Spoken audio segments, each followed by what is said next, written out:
Hello and good evening all. This is one of the constituent component videos of the 5 cars that barely got off the ground compilation, posted for data analysis purposes to determine which car will get a deep dive video in the future. For those of you wondering which video performed best out of all the 5 cars that never got off the ground videos, it was, perhaps unsurprisingly, the Ford J car, and I think that for that, I'm actually going to start working on a larger overview of the GT40 and its many variants, as I think the J car requires more context than some of the other vehicles mentioned in that video. Anyway, thanks for watching, and I hope you enjoy.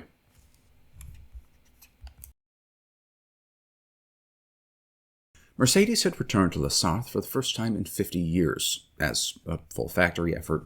The Sauber Group C cars were more of a collaboration with the CLK GTR, another of the definitely not a prototype Gov era GT1s that went toe-to-toe with Porsche and Toyota for dominance of that decade's racetracks.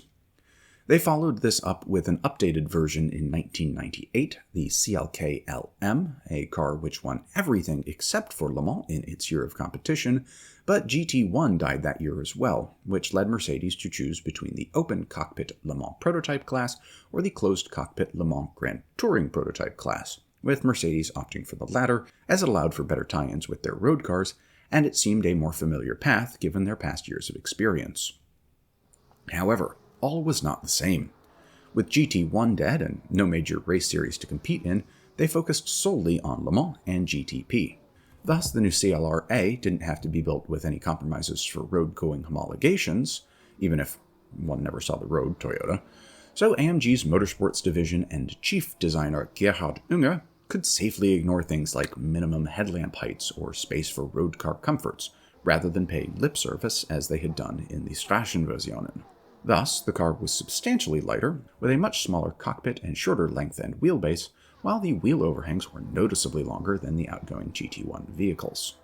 Using a monocoque partially carried over from the prior CLK, it eliminated the semi-tube frame for a pure carbon and aluminum honeycomb, while bodywork was molded carbon panels intended to bear a passing resemblance to a mix of the CLK and the newly launched flagship coupe, the CL, though this was largely limited to the front and rear lighting arrays and a squashed grille. The primary focus of the bodywork was minimal drag for the long Le Mans straights without compromising too much on downforce, and an almost complete lack of small scoops and intakes that one normally finds on such prototypes furthered this.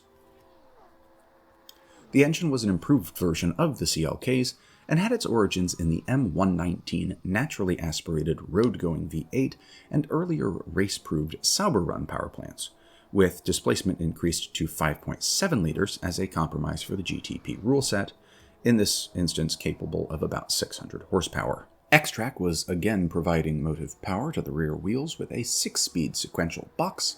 AP carbon ceramic brakes provided stopping power. The suspension was, as one would expect, and carried over from the CLK LM, with Bridgestone continuing to provide tires.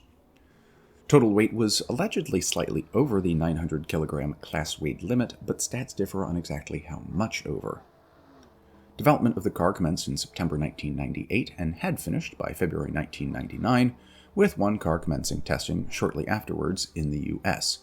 Sidebar: I don't consider this to be anywhere near as serious a crash development program as the Aston Martin, even though it was essentially the same time frame, because, well, two things. One, this was much more of a development from a previous car, whereas the AMR1 was an effectively clean sheet design. And two, Mercedes has a lot more money. And money does solve many problems. Not all of them, but throwing money at a problem usually does make it resolve itself more quickly.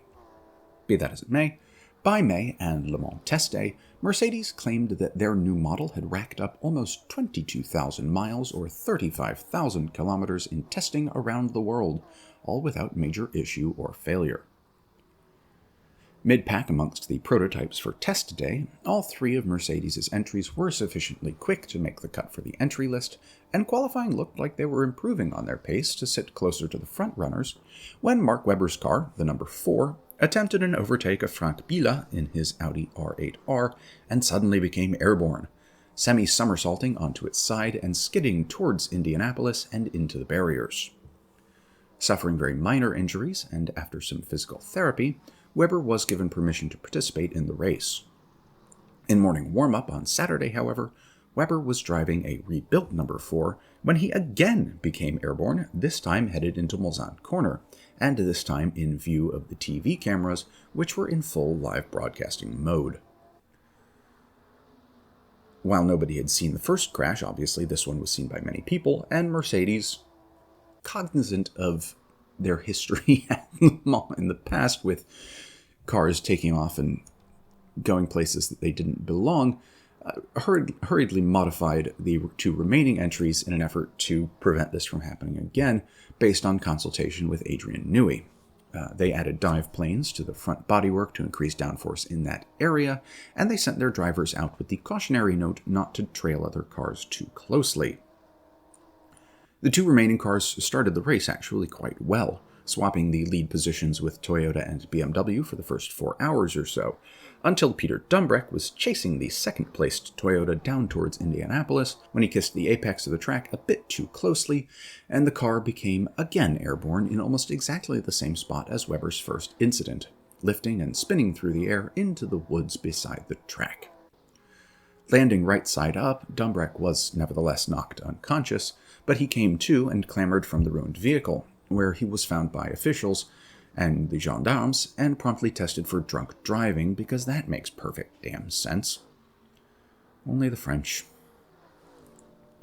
Remarkably unhurt, Dumbreck was taken to the hospital to be checked over, quite sensibly, and the remaining CLR was retired on the same lap, and remains the Marque's last appearance at Le Mans to date. Plans for participation in the ALMS later that year were scrapped, and the remaining car was put away and made only rare appearances for many years, though it is now on display in an automobile museum in Germany, just not Mercedes' museum. Since the Rolex was just a couple weeks ago, another honorable mention to the Cadillac V-Series R got properly off the ground for the first time as far as I'm aware, as we can see here. The car makes the best noise out of the entire LMDH GTP, whatever we're calling it this week, field, and now they've joined an august company of airborne vehicles that survived their aerial sojourns. Steady on, chaps. Well, it's happened again. You've wasted another perfectly good, 50 minutes or so watching Lenzler. For this week's shameless plugs for other videos on the channel, we've previously covered the Porsche 956 and 962, as well as the Sauber Mercedes, in moderate detail in the Group C story video. We've talked about the BMW M1, Lola T70, Porsche 910, Acura ARX03, Lola B08 series, Aston Martin DBR1-2, Delta Wing, and Panoz GT1s in their own videos.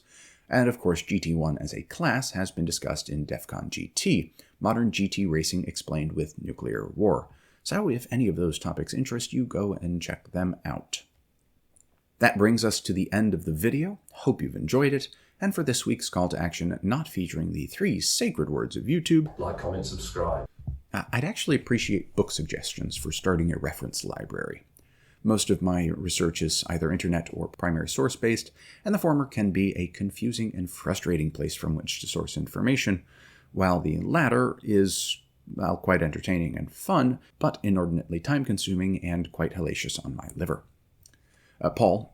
Thank you, Paul, for providing a fine suggestion to start off with, Time and 2 Seats, and as soon as a reasonably priced copy shows up on eBay, if ever, I will be hopefully adding it to the bookshelf, but other suggestions are quite welcome as well. I think at this point you find folks can suss out what would and would not be within the general remit of the channel, but, always open to a little bit of a deviation as well. With that, it just leaves it for me to say thank you for your time this evening, or whenever and wherever you are watching, and I wish you all good night and a good tomorrow.